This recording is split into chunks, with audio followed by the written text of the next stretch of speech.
Hey, what's up, guys? Wrestling Fan 0011 is here to give you the long-awaited TNA Genesis 2011 pay-per-view review.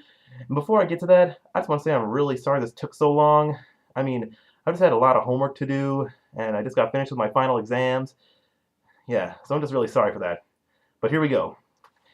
I just got finished watching the pay-per-view, and wow, this pay-per-view was terrible. I mean, this was kind of like Turning Point, only Genesis was maybe a little bit better, but still, this pay-per-view is terrible. Alright, might as well just get down to this.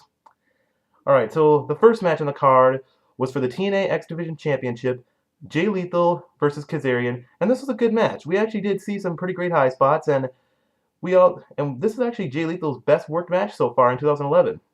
And one of the best spots in this match was when Kazarian slingshotted Jay Lethal back in the ring, and then he turned that into a cutter or something. That was really cool.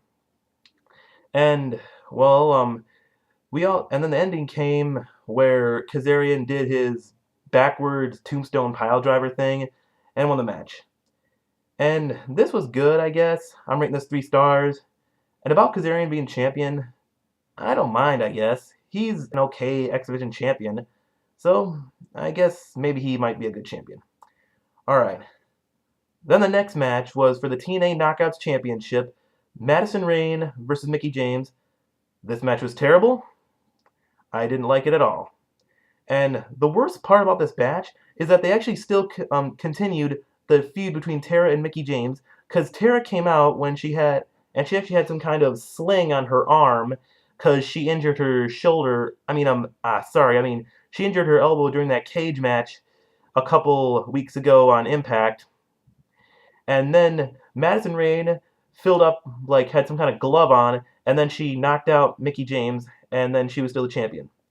I will admit, I guess what does kind of make sense for Madison Rayne to still be the champion, because I didn't see Mickie James winning the title right now. She just debuted a couple months ago, so I'd say maybe Mickie James might win the title maybe around May or April. I don't know. I'm just really glad they didn't make her the champion at this time. So this did make sense. I'm gonna rate this 1 star. And then the next match was the best match of the night for the TNA World Tag Team Champions.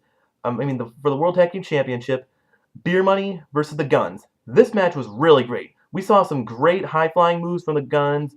We saw some great in-ring work from Beer Money. And, we also saw some great tag team moves. And I'm just really glad that this was a nice match.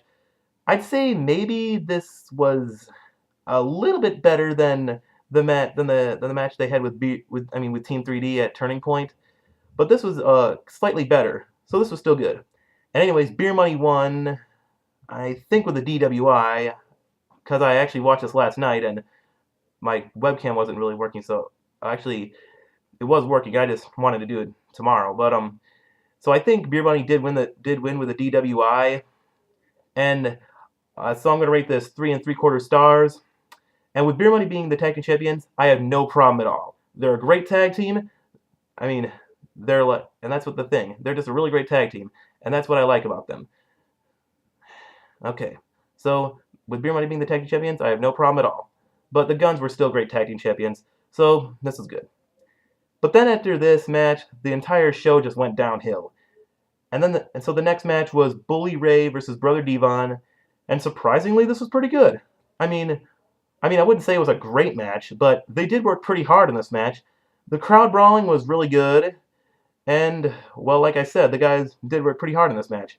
And the disqualification win, Brother Devon won by disqualification because I think Bully Ray did something.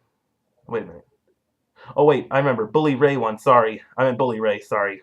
Bully Ray, he won by disqualification, and I guess we did kind of see this because Brother Devon just wanted to get his hands on Bully Ray, so I guess that does kind of make sense for him getting a disqualification win. So, good job for that.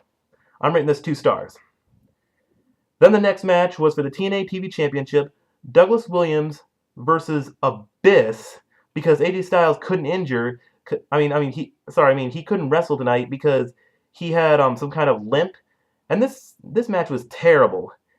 We barely saw anything from Abyss. Douglas Williams didn't do a lot. And here's the worst part. They were teasing an AJ Styles face turn, and then they completely ruined it because AJ Styles came out and cost Douglas Williams the championship. That didn't even make any sense. Anyways, Abyss then got the Black Hole Slam, and he's now the TV champion.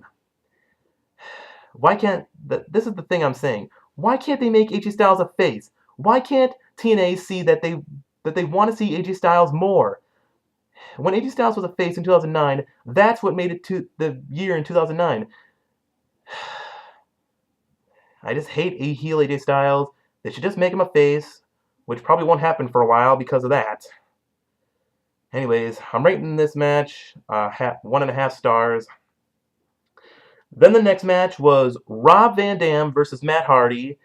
And, well, in my predictions video, I said I was excited for Matt Hardy coming until I saw him. I thought Matt Hardy lost like some weight or something, but I was wrong. He gained so much freaking weight. He looked like a whale here. My God, and plus he was really sloppy in this match. But I will admit something. I mean, when Matt Hardy came here and he was Immortal's mystery opponent, and I knew then that the Hardy Boys were back, and this was a good move because I didn't really want to see the Hardy Boys feud in TNA because we already did see it in WWE. So the Hardy Boys reforming did kind of make sense. So that is another good job there for TNA, even though this pay-per-view sucked. And then Matt Hardy won with the Twist of Fate, and so that's it. Rob Van Dam doesn't get a title shot, which sucks. So I'd say maybe this was an embarrassing debut for Matt Hardy, but for him winning, I guess that also does make sense because sometimes when a superstar debuts in TNA in their first match, they usually win. But still, this match was terrible, and I'm rating this 2.25 stars. And then the next match was the obviously worst match of the night, the Jeff Jarrett Double J Double M-A exhibition. Jeff Jarrett versus Kurt Angle. In this MMA thing, they actually did a couple wrestling moves and all. And they didn't even do it. I didn't really like this match at all. This was terrible. And then the finish wasn't really great at all either. They had where I think Gunner and Murphy, they put some kind of ointment on Jeff Jarrett's arm or something. I couldn't remember I don't know if it was ointment or not. I couldn't remember what it was. Or ether. And then he rubbed that in Kurt Angle's eyes and then started beating down on him. And then I guess Kurt Angle won by a disqualification.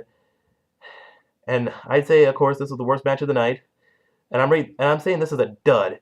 But I will say that I'm really glad they didn't make Jeff Jarrett make Kurt Angle tap out. I'm really glad they let Kurt Angle win in some way. Even though Kurt Angle didn't make Jeff Jarrett tap out, that totally sucked. But Kurt Angle winning, even by disqualification, that does kind of make sense, I guess. That was okay. I'm just really glad they didn't make Jeff Jarrett make Kurt Angle tap out. If they did, I would have been pissed. Oh well, I'm saying this is a dud. And then we go to the next match, which was the #1 Contenders match for the TNA World Heavyweight Championship, Mr. Anderson versus Matt Morgan. This was terrible. I didn't even like this match at all. It was boring. And then, but I will admit, I did like Mr. Anderson winning. He won with a mic check, by the way. So, I will admit, I did like him winning because I didn't want Matt Morgan to get another title shot. So then, like I said, Mr. Anderson, he got the finish with the mic check, and then he got the title shot. So I'm rating this 3/4 of a star. This was terrible. And then after this, Eric Bischoff came down, and then he said that he did a great job in this match. He said this was a phenomenal match, which it wasn't. It was terrible. And then he said he was going to get his title shot right now. And then Jeff Hardy came down, and then Jeff Hardy started beating down on Anderson. And then there was a ton of guys who interfered in this match, like Matt Hardy, Rob Van Dam, Matt Morgan. I can remember all the guys. But then Jeff Hardy was going to go for the Twist of Fate, and then Mr. Anderson reversed it, and then hit the mic check. And then he won the TNA World Heavyweight Championship. I will admit, this is actually a kind of cool segment. I'm just really glad that Jeff Hardy's not the World Heavyweight Champion anymore, because I know he definitely doesn't deserve to be the champion. He's not really great at all. I mean, I'm not saying I like Mr. Anderson as champion, because believe me, I don't see him as a champion at all. Well, not yet, actually. But I'm just really glad they got the belt off Jeff Hardy. That's all I'm saying. So I'm rating this an NA because I didn't really know about this. I didn't really know what to rate on this. But still, it was a pretty nice segment. But overall, this pay-per-view was terrible.